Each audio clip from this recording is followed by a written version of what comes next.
Hello, I am Giray, and this is the lightning talk for our new paper, Understanding RowHammer under Reduced Wordline Voltage. Repeatedly toggling a DRAM row's wordline voltage causes bit flips in nearby rows, breaking the memory isolation.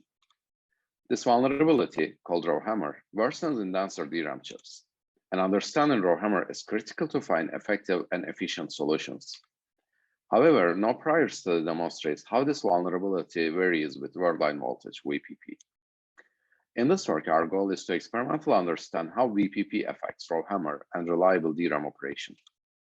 To this end, we test 272 real DDR4 DRAM chips from 3 major manufacturers. Based on our analyses, we made 6 observations showing a reduction in RowHammer vulnerability by scaling down VPP, such that inducing a bit flip requires larger hammer counts, and bit error rate due to a RowHammer attack significantly reduces. To assess VPP's effect on reliable DRAM operation, we made 9 observations showing that most of the tested DRAM chips reliably operate at reduced VPP using nominal timing parameters. And the erroneous DRAM chips can still reliably operate with a longer row activation latency, and when used with a simple single error correcting code or doubling the refresh rate for a small fraction of DRAM rows.